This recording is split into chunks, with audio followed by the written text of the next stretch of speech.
Okay, so you want to buy a casino, put down a floor full of slot machines, deal a few hundred hands of blackjack, and let the losing bets pile up in your favor. The house always wins. Everyone knows that. It's practically a law of nature. You don't have to sell anything, you don't have to convince anyone of anything. You just open the doors and let human beings do what human beings have always done, which is bet money they probably shouldn't on outcomes they can't control. Sounds like the only business on earth where the math is guaranteed to work for you. It is not that simple. And the story of how casinos actually make money and how they actually die is one of the strangest stories in all of business, because the same math that makes the house unbeatable at the table is the exact thing that can bankrupt the person who owns the building. Before you win a single dollar off a single gambler, you have to survive getting in the door, and the door is expensive. A major casino resort is not a room full of slot machines. It's one of the most expensive single structures a private company can build. When Steve Wynn built Wynn Las Vegas, it cost about $2.7 billion, and at the time, that made it the most expensive resort ever built. A couple of years later, the Cosmopolitan across the street cost around $3.9 billion. These are not buildings in the ordinary sense. They're hotel towers with thousands of rooms, casino floors bigger than a football field, restaurants, nightclubs, theaters built for thousands of seats, retail arcades, convention halls, parking structures, and enough electrical and plumbing infrastructure to run a small city, all stacked on one plot of land and all built at once. By the time the doors open, you can easily have spent more than it costs to build a large hospital, and unlike a hospital, nobody is required to come. Now, most people picture the smaller version: a regional casino off a highway, a card room, a tribal gaming hall. Those are cheaper to build, sometimes dramatically cheaper. But that's where things get interesting, because not all casinos are the same casino. There's a huge gap in this business between a destination resort that people fly across the world to visit and a local grind joint that depends entirely on the same few thousand people driving in every weekend. The destination resort sells an experience. The local casino sells proximity. And the price you pay to get in tells you almost everything about which bet you're actually making, because you're not really buying a building full of games. You're buying a bet on how many people will walk through the door for the next 30 years, and whether anyone builds a newer, shinier door down the road. Most large casinos today, by the way, aren't owned the way you'd own a house or a restaurant. They're owned through enormous public companies, gaming operators that run dozens of properties across multiple states and countries at once. This matters more than it sounds. When one company owns 20 casinos, a single bad property is a rounding error, absorbed by the other 19. The risk of any one building failing is spread across a huge portfolio. That's a completely different game than the one facing a private buyer or a single investor group that puts everything into one resort in one town. When that one building struggles, there's no other 19 to cushion the fall. There's just the debt, and the debt does not care how you feel. Say you've settled on a casino and the numbers look reasonable. Before you collect a single losing bet, there's a layer of costs that catches almost every new casino owner completely off guard. The first is the license itself. You cannot simply open a casino the way you'd open a coffee shop. Gaming is one of the most heavily regulated industries that exists, and in most places, the number of licenses is strictly limited by the government. Getting one can involve years of background investigations, enormous application fees, and ongoing scrutiny of everyone involved in the ownership. In some markets, the license is worth more than the building. The second cost is the cash itself. A casino has to hold an enormous amount of money on hand at all times. Physical reserves large enough to pay out a lucky player who wins big on any given night, because the whole promise of the place is that if you win, you get paid immediately, in full. That reserve isn't earning you anything. It just has to sit there.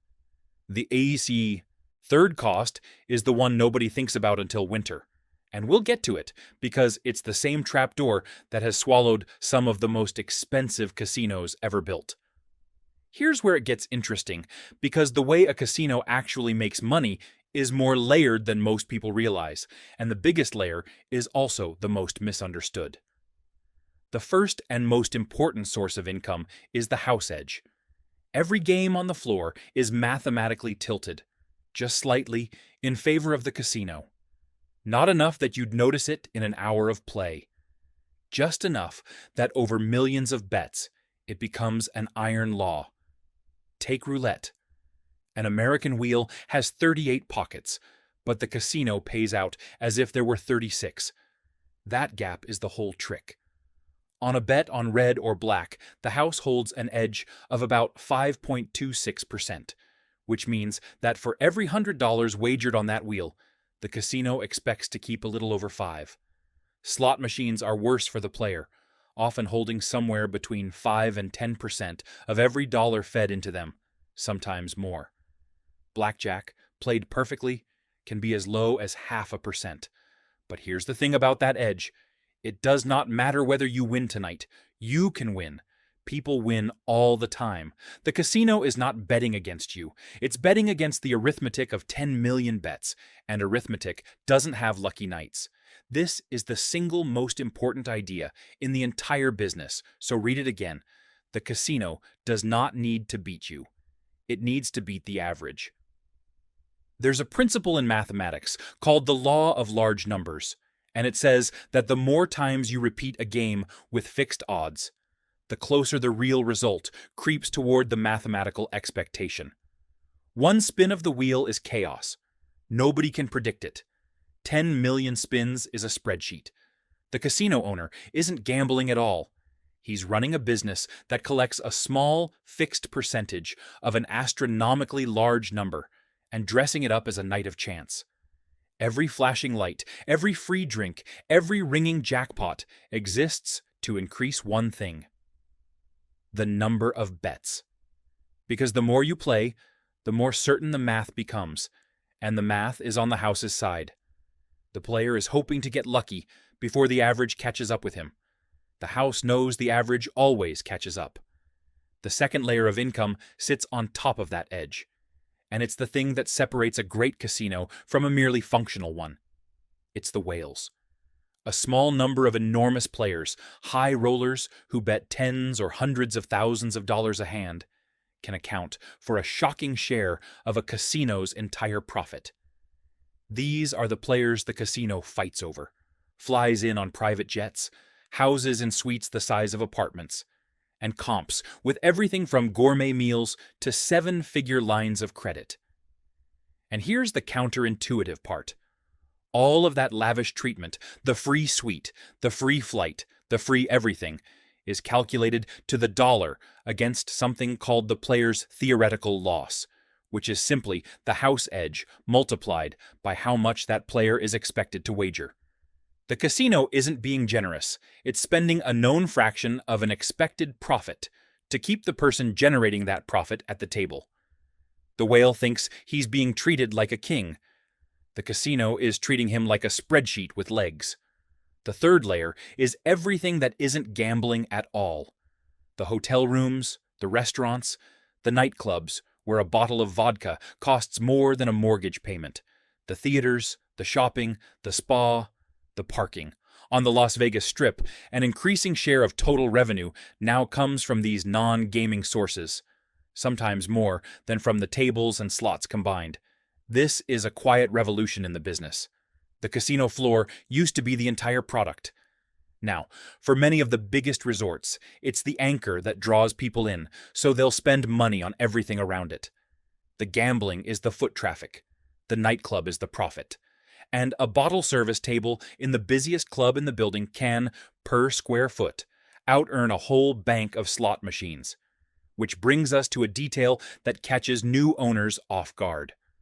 Position and attention are worth more than floor space. The most valuable real estate in a modern casino resort might not be the casino at all. So far, this sounds like a machine that prints money from 3 directions at once, and slightly rigs the coin flip on top. Now, here's the other side of the ledger. A casino resort of this size is one of the most expensive things in the world to simply keep running. It never closes. 24 hours a day, every day of the year, the lights are on, the air conditioning is fighting the desert. The floor is fully staffed with dealers.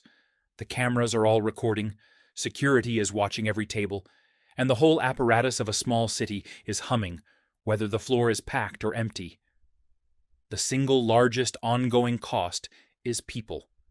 A major resort employs thousands of them, and they have to be there at 3 in the morning on a dead Tuesday, exactly the same as on a packed Saturday night. Then there's the electricity, which for a building of this scale runs into millions per month. Then property taxes, which on a multi-billion-dollar structure in a major market, can be one of the single largest line items of the year. Then gaming taxes, a cut the government takes off the top of everything the casino wins before the owner sees a cent of profit. And here's the detail buried inside all of that, the one that catches new owners the way a leaking roof catches a new mall owner. These costs do not shrink when business is slow. This is the whole trap of the casino as a business. Your revenue is variable. It goes up and down with how many people walk through the door and how much they wager. But your costs are almost entirely fixed. The building costs the same to run at 40% occupancy as it does at 90%. The dealers still have to stand at the tables. The tower still has to be cooled. The debt payment on the money you borrowed to build the place still comes due on the first of every month, in full, regardless of whether anyone gambled at all. A casino is a machine with a guaranteed mathematical edge on the floor and a guaranteed mathematical drain in the basement. And the entire question of whether you make money is whether enough people show up to make the first number bigger than the second.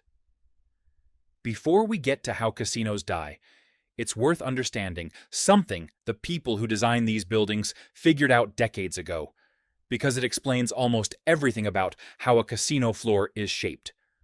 Nothing on that floor is an accident.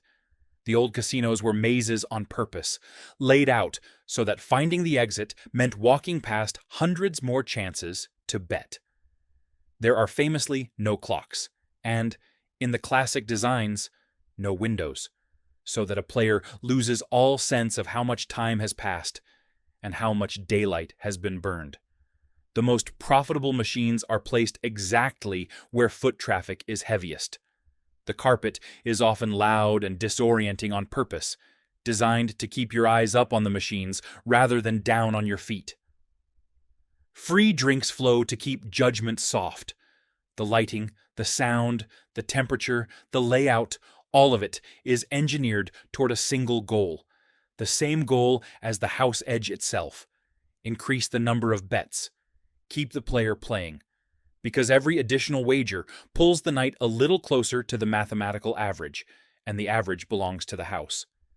That's the entire commercial logic of a casino floor in one sentence. The building is designed to keep you betting until the math wins.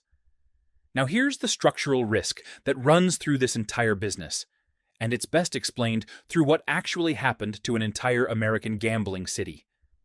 For decades, Atlantic City was the only place on the American East Coast where you could legally gamble in a casino. That monopoly was the whole foundation of the city. People drove in from New York, Pennsylvania, Maryland, Delaware, because Atlantic City was the only door. Casino developers built on the assumption that this would last forever. It did not. Starting in the 2000s and accelerating fast, the surrounding states legalized gambling of their own. Pennsylvania, Delaware, Maryland, New York, they all opened casinos, and every one of them was closer to the gambler's home than Atlantic City. The monopoly didn't get weaker. It vanished. Atlantic City's gaming revenue had peaked around $5.2 billion in 2006. Within a few years, it had nearly halved.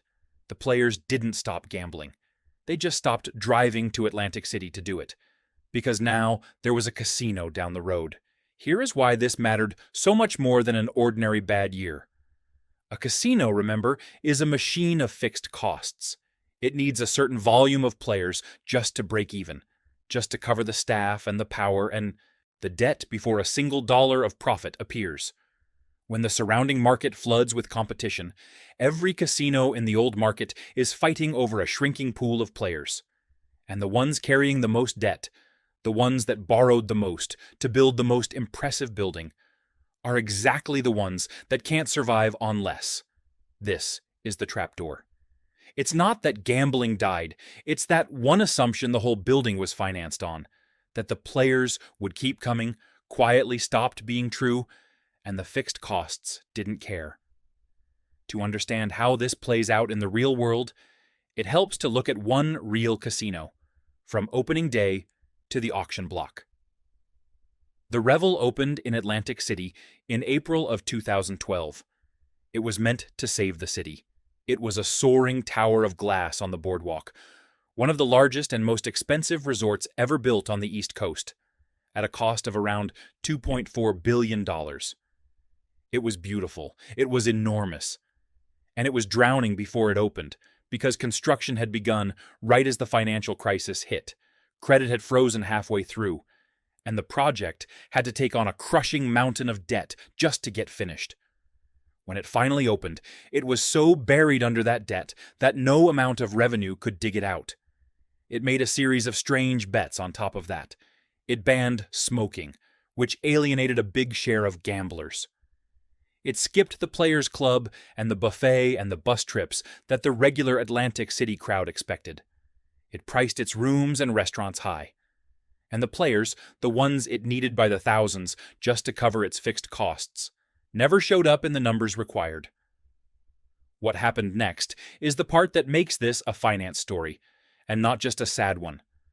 The Revel filed for bankruptcy within its first year. In that filing, it declared that its value had already collapsed from $2.4 billion to about $450 million. It filed a second time, barely a year after that.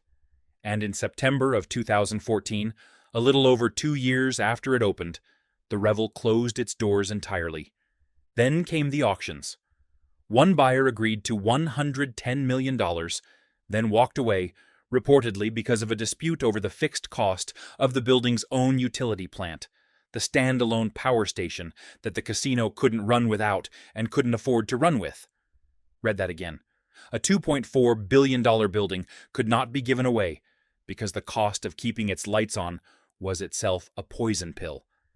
It eventually sold for $82 million, roughly 3 cents on the dollar of what it cost to build. Keep this in mind if you ever think an impressive casino is a safe casino. The Revel was one of the most beautiful buildings ever put on that boardwalk.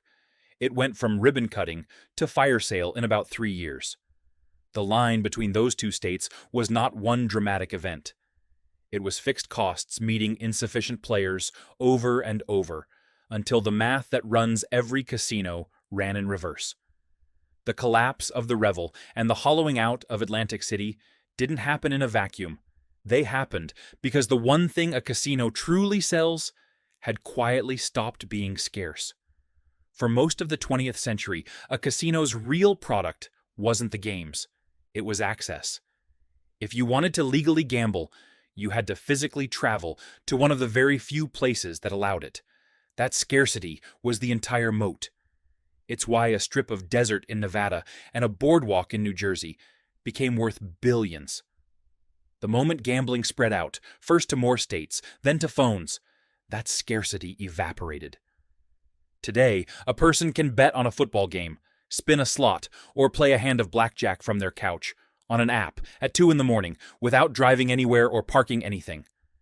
The casino's original reason for existing, being the rare legal door to a bet, simply stopped being rare. This is why the casinos that struggled most were the ones stuck in the middle. Not glamorous enough to sell an experience people would still travel for, and no longer special enough to be the only option nearby.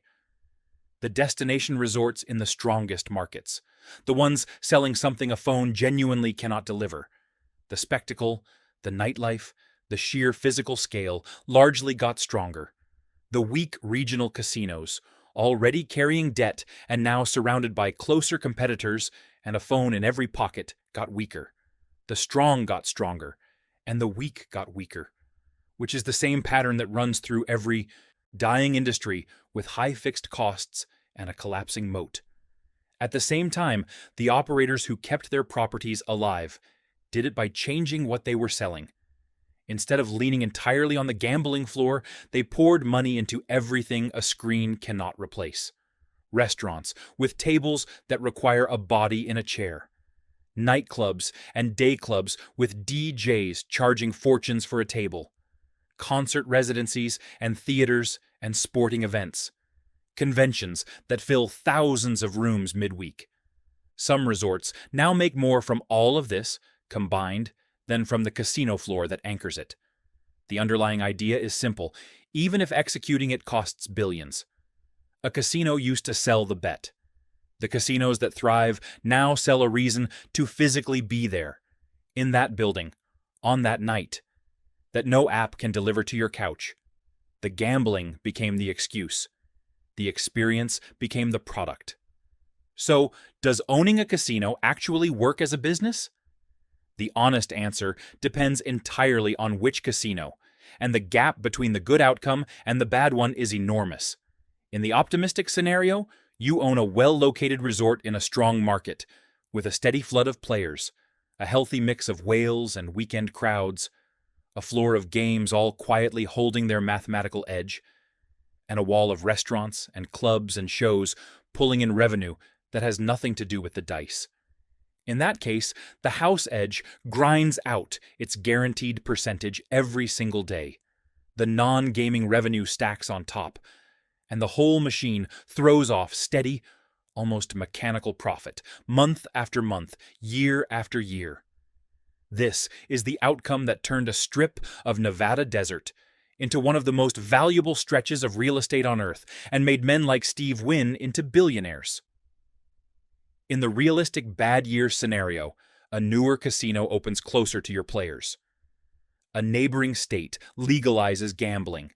An app peels off the younger crowd. Your volume drops, not to zero, just enough.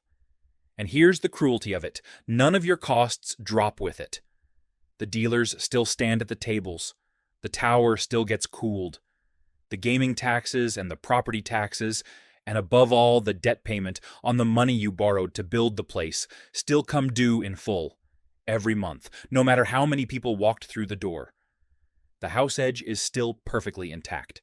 Every game on your floor still wins its guaranteed percentage of every dollar wagered. The math never broke. There just weren't enough dollars wagered to cover the machine, and a casino that can't cover its fixed costs is exactly as doomed as one where the games stopped winning, even though nothing about the games changed at all. The difference between those 2 years, for the very same building, can be the difference between one of the most profitable assets in the world and the next Revel. Neither one is exotic. Both happen constantly, sometimes to the same building only a few years apart. The Revel itself lived the optimistic dream on paper, the grand opening, the toast at sunrise, the tower of glass meant to save a city, before sliding into the realistic version and never coming back. The building didn't change. The math underneath it did. A casino looks, from the outside, like a building where luck decides everything, and the house just happens to win a little more often. From the inside, it's the opposite. Luck decides nothing that matters. The house edge is not a hope. It's arithmetic. And over enough bets, it is as reliable as gravity. The real gamble in the casino business is not on the floor at all. It's the owner's bet that enough people will keep walking through the door, night after night, year after year, to feed a machine whose costs never sleep. The player is betting against the math, and the math always wins. The owner is betting on the crowd, and the crowd, unlike the math, can always decide to go somewhere else. The house always wins the bet on the table. Whether the owner wins the bet on the building is a completely different question, and that one nobody has rigged.